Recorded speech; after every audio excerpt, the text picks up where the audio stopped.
Hai, hari ini aku berkesempatan untuk bisa menemui salah seorang objin yang sebetulnya aku udah sering banget ngepoin ya dokter objin ini di Instagram dan juga di YouTube beliau. Nah, puji Tuhan, alhamdulillah pagi hari ini aku berkesempatan untuk mengunjungi beliau dan kita akan langsung ngobrol-ngobrol.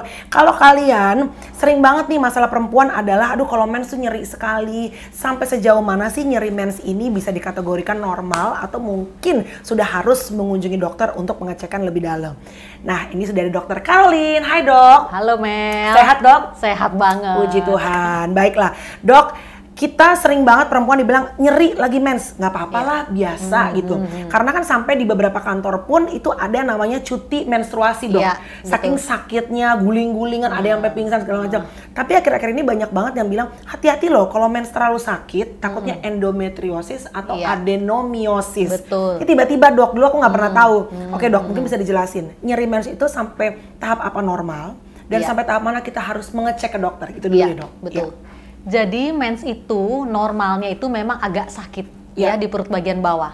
Tetapi patokannya kalau nyeri mens itu sudah sangat mengganggu, jadi tidak bisa beraktivitas sama sekali, atau mesti minum obat anti nyeri, tiap kali mens minum obat, nah itu berarti sudah abnormal. Sudah abnormal. Ya, jadi kalau itu sampai terjadi, cek dong minimal USG transvaginal atau transrektal. Buat para nona yang masih virgin, kita USG transrektal itu yang paling akurat. Untuk lihat ada nggak sih kista endometriosis, ada nggak sih adenomyosis, itu yang paling sering menyebabkan mens yang nyeri. Baik. Sekarang banyak banget orang tiba-tiba terdengar yang namanya endometriosis dan juga adenomyosis. Ini dua ini apa dok? Iya. Sebetulnya judulnya cuma satu, endometriosis. Ya.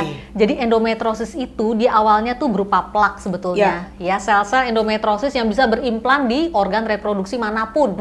Ya, dan tumbuh di situ. Contohnya kalau dia plaknya tumbuh di indung telur, ya jadinya kista endometriosis atau kista coklat. Kalau dia tumbuhnya di otot rahim, itu yang namanya adenomyosis. Dia bikin bulging, tumor, ya. Jadi kalau USG tuh dokter yang biasa dia bilang oh ini miom nih, padahal sesungguhnya itu adenomyosis.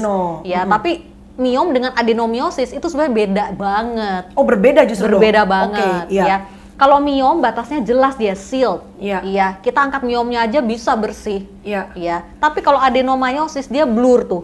Dengan otot rahim sekitar dia blended. Ya, apalagi kalau dia diffuse gitu ya.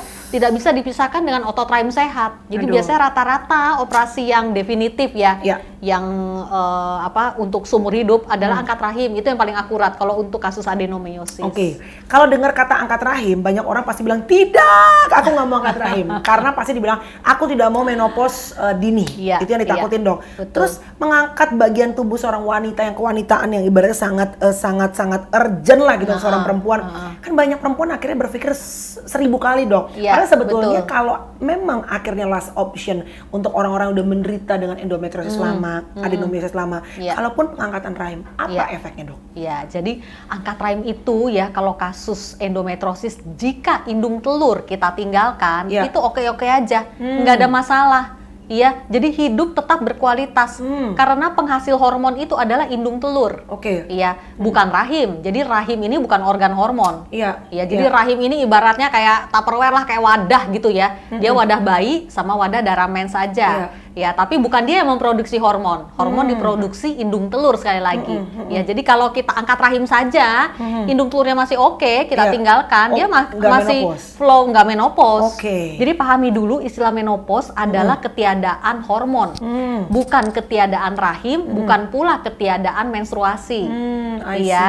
Jadi hormon kalau dia tetap dihasilkan, ya otomatis tulang tetap oke dong, tidak osteoporosis, kulit tetap kenceng, vagina tetap moist, nggak insomnia, ya hubungan suami istri oke juga, tetap berkualitas, libido, nafsu seks semuanya tetap normal seperti biasa, meskipun rahim sudah tidak ada.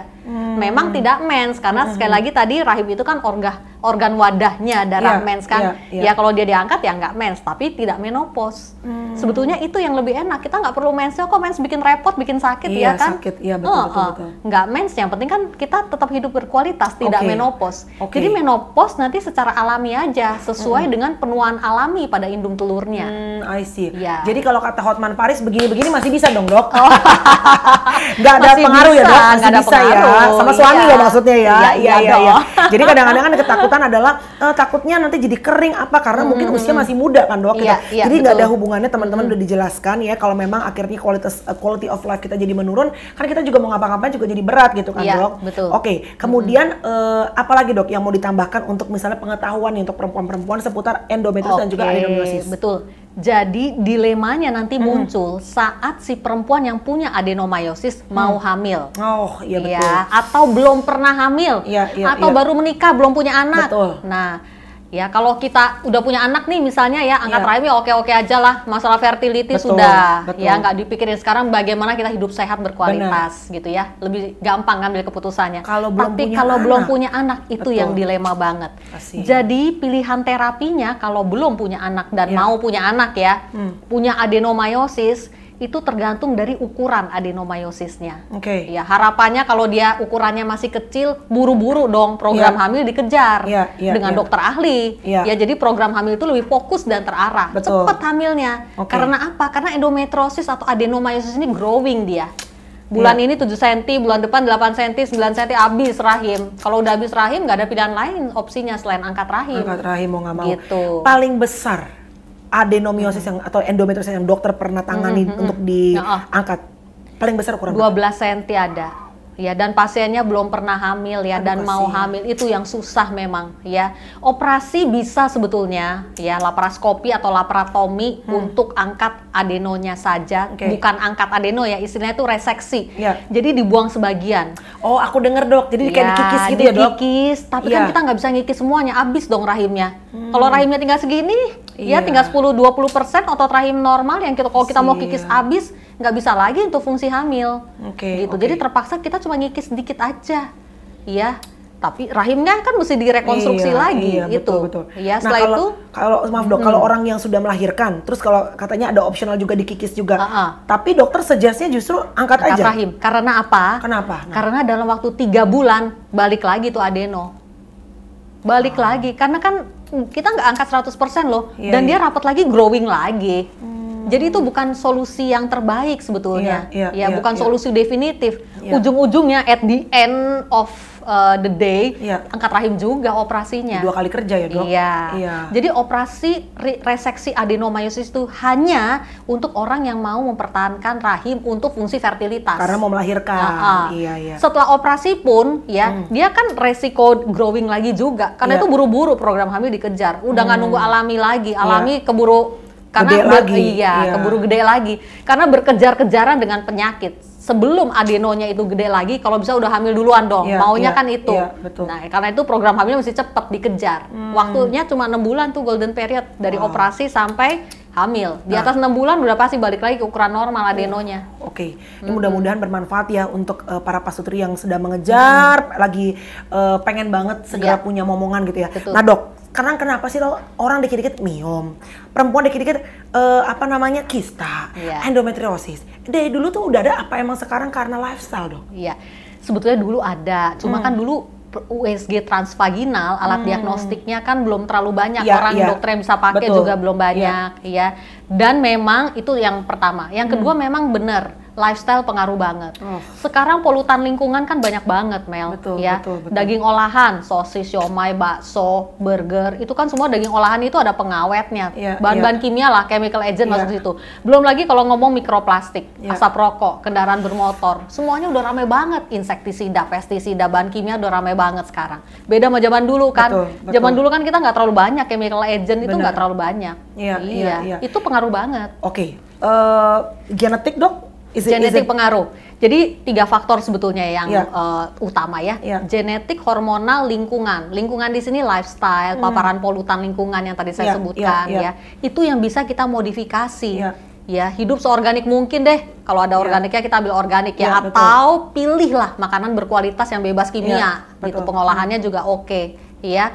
Nah, yang tidak bisa kita modify adalah faktor hormonal dan genetik. Betul, Dok. Ya, nah itu dia. Jadi terlepas dari ya kita udah hidup organik, Dok, udah Masih bebas juga, kimia masih iya. juga. Ya karena faktor hormonal sama genetik kita nggak bisa modify. Ya udah berjalan dengan apa yang ada, sebisa-bisanya kita hidup sehat itu aja. Iya, yang penting kita lakuin jadi bagian kita ya dok, Iya, yang terbaik yang kita betul. bisa lakuin. Iya. Dok, terakhir nih aku mau nanya, kalaupun memang harus nih orang-orang yang tadi aku bilang momok deh takut, operasi pengangkatan rahim, sakit nggak? Berapa lama? Iya, Terus nanti aku bisa balik lagi back to normal doing my activity berapa lama? Oke, jadi begini, dokter yang mengoperasi jawabannya bisa beda-beda ya Mel. Ya tergantung latar belakang pendidikan dan pengalamannya. Betul. Ya saya kan di bidang ini sudah lebih dari 20 tahun. Oke. Ya jadi di bidang saya kebetulan saya adalah seorang ahli bedah laparoskopi karena memang tidak semua dokter bisa melakukan operasi dengan teknik ini. Jadi minimally invasive surgery. Lubangnya kecil saja, hanya setengah sampai 1 cm. Karena lubangnya kecil, sembuh lebih cepat dan lebih bisa cepat balik aktivitas normal dan jauh lebih nggak sakit soalnya dibandingkan operasi yang zaman dulu tuh, operasi jadul yang boleh kayak sesar. Iya, kayak sesar. Nah, jadi operasi pengangkatan rahim balik lagi tergantung tingkat perlengketan, ukuran adenomyosisnya, tentunya itu dipertimbangkan. Makanya tadi kalau misalnya periksa dalam, USG transvaginal itu juga penting dilakukan oleh dokter yang akan mengoperasi, karena itu akan menentukan bisa enggak kita lakukan dengan prosedur laparoskopi operasinya. Kalau itu bisa dilakukan, ya kita pilih itu dong daripada operasi belek gede-gede, jauh lebih nggak sakit, sembuh lebih cepat, Jadi lubang kecil aja kita bisa melakukan pengangkatan rahim dengan operasi laparoskopi namanya. Wow, hanya dengan si lubang-lubang kecil itu ya dok? Iya, betul. Bisa diangkat tuh rahimnya? Bisa diangkat. Wow. Ya. Karena kan dulu pasti mikirnya dibelek lagi kayak sesar, dibuka, diangkat gitu kan dok? Iya, betul. Sekarang miom, bahkan miom 12 cm ya, kita pernah angkat pakai laparoskopi juga. Karena ada teknik morselasi, morselator. Jadi morselator itu alatnya kecil sebetulnya, masuk lewat lubang 1 cm ya, atau 1,5 cm masuk, dia akan kayak blender gitu ya di dalam, keluar jadi sosis-sosis kecil bersih di dalam. Ya, jadi ya tetap kecil lubangnya, gitu. Miom segede apa di dalam keluar. Berapa hari dok untuk bisa back to normal? Maksudnya bukan fully normal ya, pasti kan pelan-pelan progres gitu. Betul, tapi untuk bisa berdiri, aktivitas lagi itu berapa hari setelah operasi? Biasanya kalau berdiri aja, hari ini operasi, besok mau berdiri udah boleh. Oh, I see. Mau mandi segala macam bisa, karena kan lubang-lubang kecil kita pakai perban anti air, obat anti nyerinya juga yang bagus ya. Biasanya nyeri minimal banget. Ya setelah 4 hari gitu atau 3 hari pulang ya di rumah aktivitas seperti biasa aja. Iya. Dan tadi seperti dokter udah sampaikan, masih bisa berhubungan suami istri, nggak pengaruh ya. Dan aktivitas yang lain juga, quality of life kita juga jadi lebih baik, karena kan orang biasanya endometriosis dan adenomyosis tiap mens itu penderitaan lahir batin ya dok. Nyeri sakit luar biasa, menstruasinya darahnya banyak. Dan tadi dokter juga sampaikan biasanya penderita endometriosis dan juga adenomyosis itu rata-rata pasti anemia ya dok. Betul. Karena kehilangan darah banyak kan. Belum lagi kita ngomong dampak anemia jangka panjang ya. Betul. Pengaruhnya ke jantung loh Mel, melar otot jantung, bengkak jantung. Betul. Ya itu quality of life lebih amburadul lagi tuh. Dikit-dikit ngap-ngapan, naik turun tangga sedikit, berdebar-debar jantung. Ya, kalau lama bengkak. Kalau anemia dibiarkan, ya itu kan kayak lingkaran setan kan, perdarahan, anemia. Mau minum sangobion atau obat tambah darah sekilo sehari juga tetap aja tidak menyelesaikan masalah. Karena akar permasalahannya di adenomyosis ini. Selama dia masih ada, bleeding tetap ngocor keluar, ibarat keran tetap dibuka nih, ditambah transfusi segala macam obat tambah darah, tetap aja kan dia ngocor di bawah. Tetap aja tidak menyelesaikan masalah. Jadi anemianya terus berulang lagi, gitu lagi. Wow, jadi karena satu penyakit ini, akarnya itu bisa kena ke jantung, bisa kena ke, karena anemia tadi ya kurang darah ya. Betul, karena itu akarnya dong harus diatasi. Kalau enggak lingkaran setannya jalan terus tuh. Anemia, bengkak jantung ujung-ujungnya. Umur 70 jantung udah kayak umur 80, bengkak dia. Otot jantung itu kan kayak karet celana dalam. Kalau dia diforsir kan, kalau pada kondisi anemia dia mesti memenuhi kebutuhan oksigen sampai ibaratnya dari ujung kepala sampai ujung jempol. Digenjot, melar ototnya. Fungsi pompanya yang terganggu kalau ototnya sudah melar. Iya, jadi bengkak di mana-mana, orang bilangnya bengkak jantung. Jantungnya mestinya gini nih, ototnya kenceng ya. Jadi melar gini, bengkak, ototnya udah ngampleh. 70 jantung udah kayak umur 80 ngampleh gini. Jadi dia tuh flabby, mompanya juga jadi olahraga pun ngepan dok? Iya, olahraga udah nggak bisa lagi dong kalau udah jantungnya begini.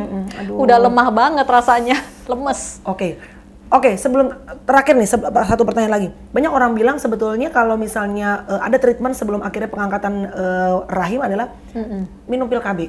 Tapi dokter tadi bilang nggak suggest. Kenapa Iya, dok? saya nggak suggest ya kalau pil KB ya. Memang terapi hormonal medikamentosa itu sifatnya sementara. Ya, definitifnya selalu operasi. Iya, ya, karena prinsip tumor kandungan baik itu miom, adeno, kista itu hanya hilang kalau dioperasi. Jadi terapi obat-obatan ya, termasuk supresi hormonal itu sifatnya hanya sementara, menunggu sampai terapi definitifnya kita lakukan. Ya, nah terapi hormonal ini kita mesti pilih-pilih dong, hormonnya apa gitu yang mau kita kasih, ya. Kan pengaruh hormon perempuan itu ada 2, estrogen, progesteron. Ini yang utamanya lah, hormon lain sih masih banyak, ya, estrogen, progesteron. Nah, tapi pertumbuhan tumor-tumor kandungan itu sangat dipengaruhi keberadaan hormon estrogen ini, ya. Nah, pil KB itu dia mengandung 2 komponen, estrogen, progesteron. Karena itu saya nggak pernah kasih. Kalau untuk kasus-kasus adenomyosis, endometriosis, ya kita nggak pernah. Iya, bisa menjadi salah satu faktor yang mempertahankan si adenonya ini gitu. Jadi kalau saya lebih cenderung memakai satu hormon yang ini, progesteronnya aja. Atau yang lebih bagus ditekan hormon ini dua-duanya. Suntikan penekan hormon itu sebetulnya yang lebih oke kalau menurut saya. Tapi sekali lagi jawaban dokter ahli bisa berbeda ya, tergantung dari pengalamannya praktek dan selama ini. Kalau pengalaman saya menunjukkan lebih baik ditekan aja, menunggu sampai operasi bisa dilakukan. Tapi tetap itu bukan final decision ya dok, maksudnya itu bukan option hanya yang sementara. Nanggul doang lah ya dok. Iya betul, karena terapi hormonal ini, contohnya terapi penekan hormon, itu hanya diberikan sekitar 3-6 bulan saja, maksimal 6 bulan deh. More than that you don't suggest? More than that enggak, karena more than that efek sampingnya yang muncul, osteoporosis kayak orang menopause, osteoporosis, badan-badan pada sakit, bisa vagina kering. Kayak rasanya kayak orang menopause karena ditekan. Karena itu kita paling kasih ya sekitar 3-6 bulan lah maksimalnya. Untuk berpikir sampai akhirnya menentukan akhirnya mau apa nih gitu ya. Betul. Right. Dok, anything else you wanna share dok, karena ini dokter, guys jangan sampai lupa nih ada Instagramnya dokter ya, dan juga ini YouTube-nya dokter. Karena kayak misalnya aku juga kemarin beberapa kali sebelum akhirnya ketemu, aku sempet DM dokter Karoli nih, karena aku suka lihat dokter Karoli ini suka ngepost. Awalnya aku jujur skip dok, karena it's gross, gambar-gambarnya oh my god, aduh serem-serem banget deh gitu. Tapi akhirnya ngerasa bahwa sebagai perempuan kita butuh nih, harus berani ngelihat. Artinya bukan apa, bukan bikin jadi parno, tapi harus tahu untuk menambah knowledge juga dok. Betul. Ternyata bentuknya miom seperti ini, bentuknya kan dokter foto semua tuh segala macam, dan ada penjelasan lengkapnya supaya kita perempuan gak buta-buta banget ya dok gitu ya. Oke guys, mudah-mudahan kalian bisa dapetin hal-hal yang baik dan juga bisa menambah knowledge kalian tentang tentunya anatomi tubuh seorang perempuan. Stay healthy and God bless you all. Bye bye.